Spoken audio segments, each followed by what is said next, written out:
Friends আপোনালোকক মই এই গছপাত কেইখিলা দেখাই দিছোঁ আপোনালোকে চাওকচোন বাৰু চিনি পাইছেনে বাৰু কিমান বাৰু ভয়ংকৰ হ'ব পাৰে এই গছপাত কেইখিলা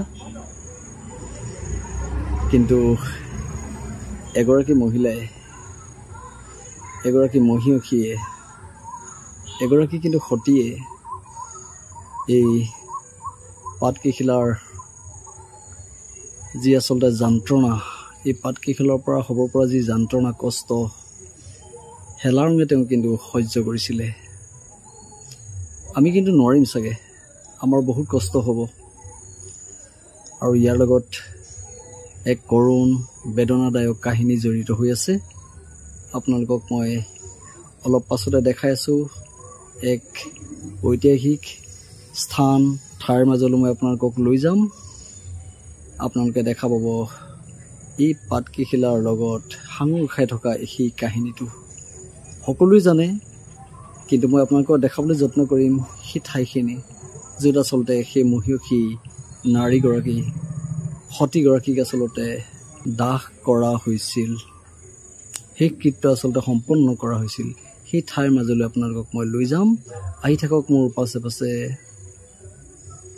এনেবোৰ সিদ্ধান্তৰ বাবে পাছলৈ মই কিন্তু জগৰীয়া নহম সক্ষতি মনে মনে থাকক সাউদাং বৰুৱা আজি জয়মতীক জেৰেঙা পথাৰত খুব কৰা গছত বান্ধি ধৰি এটাৰ পাছতে এটাকৈ কঠোৰ শাস্তিৰ ব্যৱস্থা কৰক জীৱাজ্ঞা বৰফুকন ডাঙৰীয়া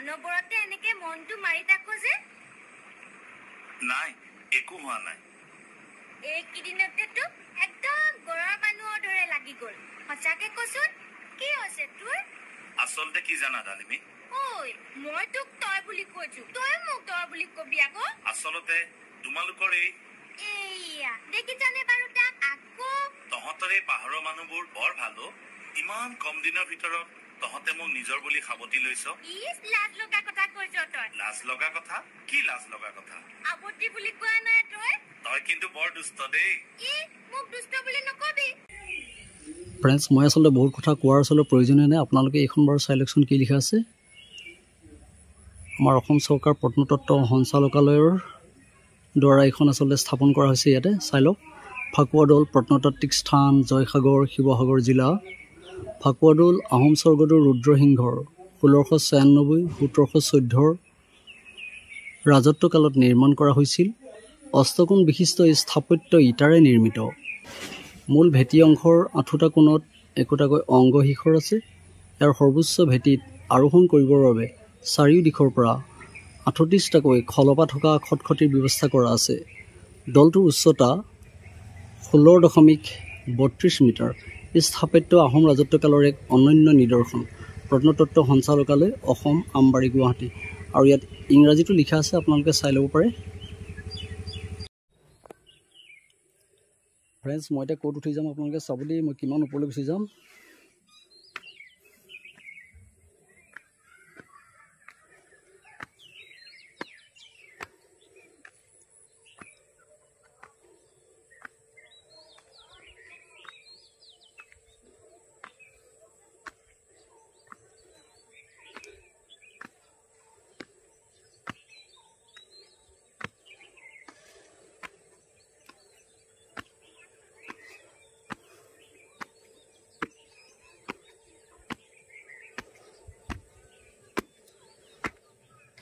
ফ্ৰেণ্ডছ মই এতিয়া বহুত ওপৰত উঠি আহিলোঁ ভাগৰ লাগি গ'লগৈ বহুত ষ্টেপ আচলতে পাৰ হৈ গুচি আহিলোঁ আৰু ওপৰত উঠি পেলানি মই আপোনালোকক ক'ৰ পালোহি আপোনালোকক মই দেখাইছোঁ চাওক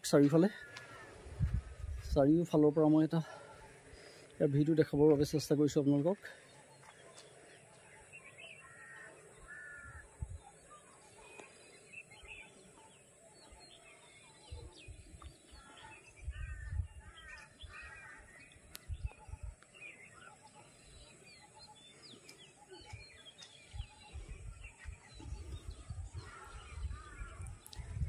ফ্ৰেণ্ডছ আচলতে এইখনকে কোৱা হৈছে জয়ানগৰ। এইখন হৈছে শিৱসাগৰ জিলাৰ জয়সাগৰত থকা জয়ানগৰ চৌক। বহুত দূৰলৈকে ইয়াৰ পৰা আচলতে দেখা যায়। মই ইমানে ওপৰত উঠি আহিলোঁ আৰু ক'ত উঠি আহিলোঁ বা আপোনালোকক মই কৈ আছোঁ।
আচলতে সেইখিনি আমাৰ মহাপ্ৰতাপী স্বেচ্ছাচাৰী ক্ষমতালোভী যিজন আছিলে তেওঁৰ নাম আছিলে লালুখোলা বৰফুকন।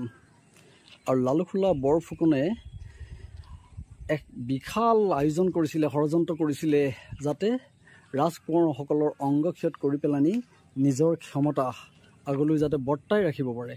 কাৰণ সেইখিনি সময়ত আহোমৰ নিয়মমতে আচলতে যিবিলাকৰ অংগক্ষত কৰা হৈছিলে, অংগক্ষত কৰাসকলৰ বা যাৰ নেকি অংগ নাছিলে, কাৰোবাৰ আঙুলি এটা হয়তো নাছিলে, কাৰোবাৰ চকু এটা হয়তো নাছিলে, কাৰোবাৰ ভৰি আঙুলি এটা হয়তো নাছিলে, এনেকুৱা ধৰণৰ যিবিলাক আছিলে তেওঁলোকক কেতিয়াও আচলতে ৰাজশাসনৰ গাদীত অধিষ্ঠিত হ'বলৈ দিয়া হোৱা নাছিল।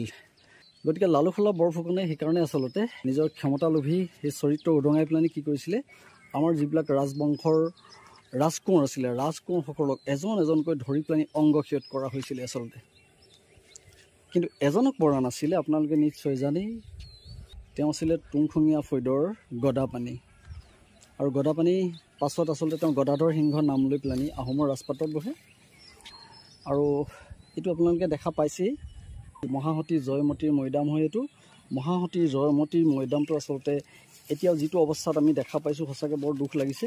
ইয়াত কেওফালৰ পৰা চাৰিওকাষৰ পৰা উঠিবৰ কাৰণে তেনেকৈ ষ্টেপৰ ব্যৱস্থা আছে, আপোনালোকে দেখা পাইছে। কিন্তু আপোনালোকে যোৰহাটত দেখা পাইছে যিটো লাচিত মৈদাম, লাচিত মৈদামক আচলতে যিধৰণে বা লাচিতক যিধৰণে মৰ্যাদা দিয়া হৈছে, সন্মান দিয়া হৈছে, কিন্তু আমাৰ এই মহাসতী জয়মতীৰ ক্ষেত্ৰত কিন্তু বৈষম্য প্ৰকাশ পোৱা দেখা পোৱা গৈছে। ইয়াৰ যদি কিছু সংৰক্ষণৰ ব্যৱস্থা কৰাহেঁতেন চৰকাৰে কিছু ভাল আছিলে।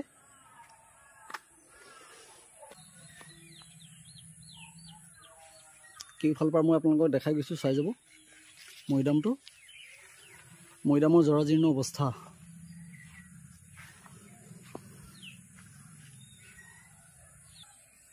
নিজৰ শ্ৰমিক বচাবৰ কাৰণে তেওঁ আচলতে নগা পাহাৰলৈ নিজৰ শ্ৰমিক যাবৰ বাবে অনুৰোধ কৰিছিলে। নিজৰ শ্ৰমিকৰ লগতে দেশ ৰক্ষাৰ বাবে, নিজৰ বংশ ৰক্ষাৰ বাবে, ৰাজবংশ ৰক্ষাৰ বাবে। আৰু গৈ পেলানি তেখেতে নাগালেণ্ডত ডালিমিৰ ছত্ৰছায়াত থকাৰ অৱস্থাতে আচলতে ইয়াত কিন্তু জেৰেঙা পথাৰত নিজৰ পত্নীক অকথ্য নিৰ্যাতন চলোৱা হৈছিল। কিমান কষ্টকৰ।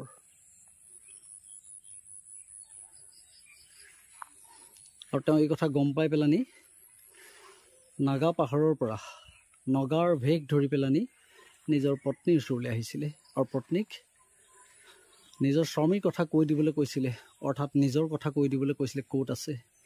কিন্তু তেওঁ এই কথাটোৰ সন্মত নহ'ল আৰু কৈছিল যে যোৰ মানুহ তুমি গুচি যোৱা, তোমাকনো ইয়ালৈ কোনে মাতি লৈ আহিছে। এইধৰণে কৈ পেলানি নিজৰ স্বামীক পুনৰ ঘূৰাই পঠাইছিলে। কিমান কষ্টকৰ হ'ব পাৰে সেই মৃত্যু। আৰু সেইবাবে তেওঁক মহাসতী বুলি পেলানিও আখ্যা দিয়া হৈছে। আৰু মহাসতীৰ এই সমাধিস্থলৰ আজি অৱস্থা, কেওফালৰ পৰা ষ্টেপ আছে ওপৰলৈ যাবৰ বাবে।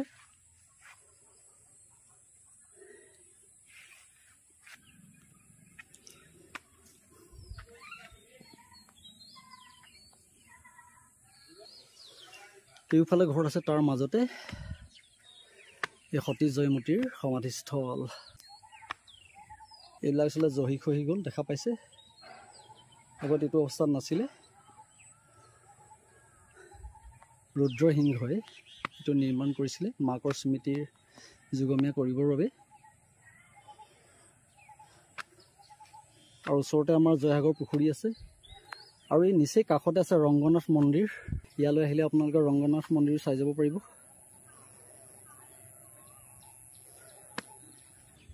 ওপৰ অংশটো চাগে আৰু আছিলে কিন্তু পেলাই ভাগি গ'ল দেখা পাইছে গাঁত গাঁত হৈ আছে আৰু এইবোৰ ফ্ৰেণ্ডছ আচলতে আহোমৰ ৰাজত্ব কালচোৱাত এজন মহাপ্ৰতাপী আছিলে স্বেচ্ছাচাৰী শাসক যি আচলতে নিজৰ স্বাৰ্থ সিদ্ধিৰ বাবে নিজৰ ক্ষমতা লোভী যি তেওঁৰ চৰিত্ৰ আছিলে আৰু ক্ষমতা লিপচাৰ বাবে তেখেতে কি কৰিছিলে আমাৰ এগৰাকী মহিয়সী আচলতে মহিলা যাক আপোনালোকে জানেই মহাসতী বুলি পেলাই কোৱা হয় আৰু মহাসতীক ইমানে অত্যাচাৰ কৰা হৈছিলে আৰু নিশ্চয় আপোনালোকে ভিডিঅ'বিলাকত দেখা পাই যাব কেনেকৈ ধৰণৰ অত্যাচাৰ কৰা হৈছিলে মই আপোনালোকক প্ৰথমতে ভিডিঅ'টোত কিছুমান আচলতে পাত দেখাইছিলোঁ আপোনালোকে নিশ্চয় দেখা পালে আৰু সেই পাতকেইখেলাৰ কথা নিশ্চয় আপোনালোকে জানেই যদি গাত ঘঁহি দিয়া হয় কেনেকুৱা অৱস্থা হ'ব গতিকে লৈ সেইখিনি সময়ত কি কৰা হৈছিলে আমাৰ অসমীয়া আহোমৰ সেই মহিয়সীগৰাকীক আচলতে সতীগৰাকীক ইমানে অত্যাচাৰ কৰা হৈছিলে যাক প্ৰথমতে আচলতে থোৱা হৈছিলে পোতাশালৰ পৰাও তেওঁ আচলতে নিজৰ স্বামীক ইমানেই ভাল পায় দেশক জাতিক তেওঁৰ বংশ ৰক্ষাৰ কাৰণে দেশ ৰক্ষাৰ কাৰণে নিজৰ স্বামীক ৰক্ষা কৰিবৰ বাবেই সেইখিনি সময়ত মানুহবিলাক যি ধৰণে আচলতে অত্যাচাৰ কৰা হৈছিল এই মানুহখিনিক আচলতে সহজ সৰল মানুহখিনিক বচাই ৰখাৰ স্বাৰ্থতে তেওঁ কি কৰিছিলে আচলতে নিজে প্ৰাণ আহুতি দিবলৈও কুণ্ঠাবোধ কৰা নাছিলে ইমান অকথ্য নিৰ্যাতন তেওঁ কৰা হৈছিলে ইমানেই অকথ্য নিৰ্যাতন কৰা হৈছে তেওঁ গৰম পানী তেওঁৰ গাত ঢালি দিয়া হৈছিলে আপোনালোকে জানেই লোহা আচলতে গৰম লোহাও তেওঁৰ গাত আচলতে সানি দিয়া হৈছিলে গতিকে ইমানে অত্যাচাৰ কৰা হৈছিলে আৰু তেওঁ আচলতে হৌকাৰে কেওফালৰ পৰা অত্যাচাৰ কৰা হৈছিলে তেওঁক এজোপা গছত আচলতে বান্ধি থোৱা হৈছিলে ক'ত বান্ধি থোৱা হৈছিলে আপোনালোকে জানে আৰু যিখন পথাৰ আছিলে পথাৰখনৰ নামটো আচলতে প্ৰত্যেকে জানেই আচলতে মই নকলেও হ'ব গতিকে পথাৰৰ মাজতে আচলতে ৰাইজে দেখাগৈ ক'ত কৰা গছত ইমান কাঁইটীয়া ধাৰাল গছ আচলতে কাঁইতে ইমানে ধাৰাল গছ আচলতে তাত তেওঁ কি কৰা হৈছিলে বান্ধি থোৱা হৈছিলে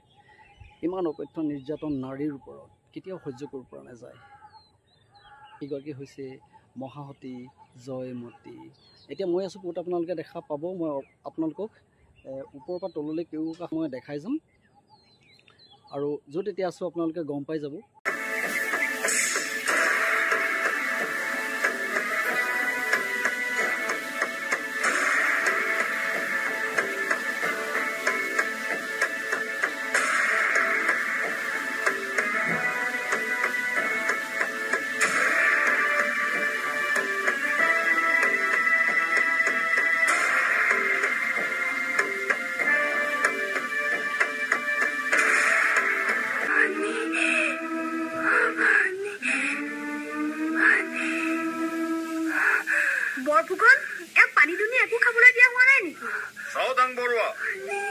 তেখেতে সকলো ধৰণৰ পানী নেখায় দেউতা ঈশ্বৰ সেইবাবে অলপ বেলেগ ধৰণৰ পানীৰ ব্যৱস্থা কৰা হৈছে পানী লৈ আছা ভাল দেউতা ঈশ্বৰ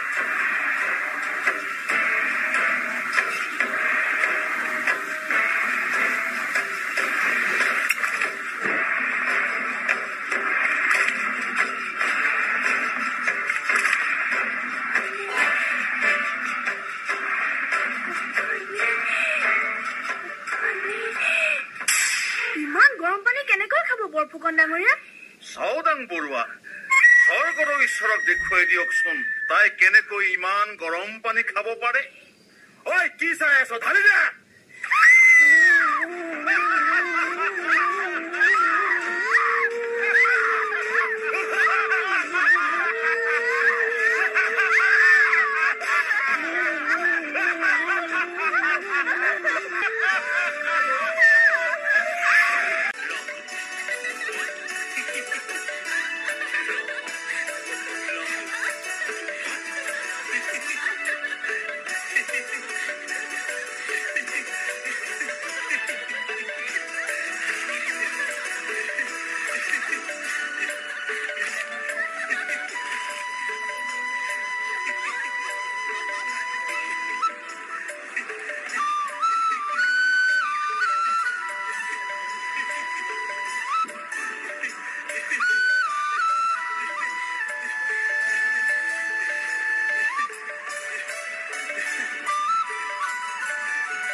যাওঁ বল, বহুত দেৰি হ'ল।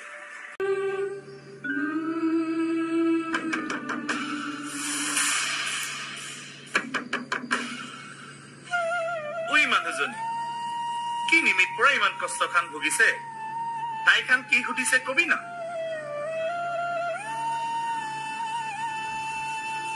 ঐ মানুহজনী, তই তোৰ গিৰিয়েৰৰ কথা কবি না?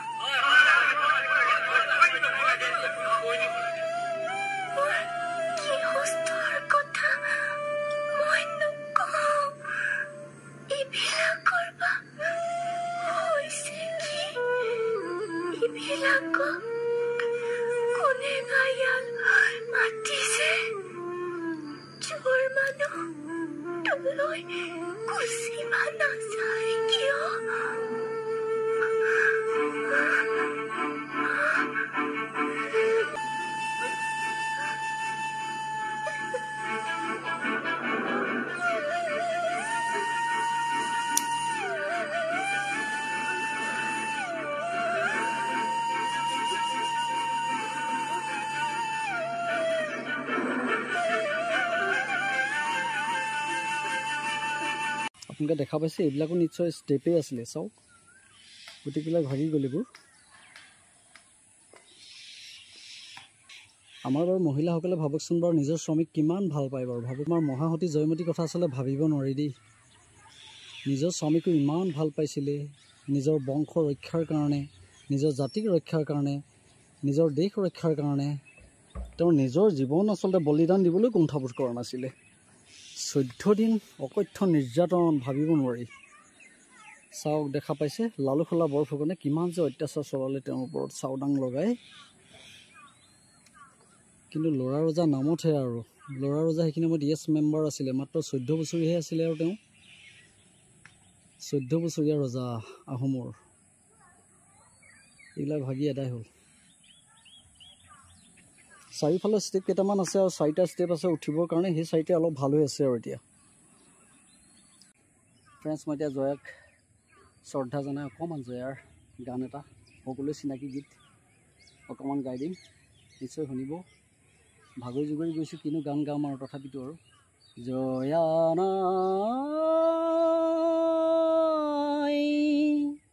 জয়া নাই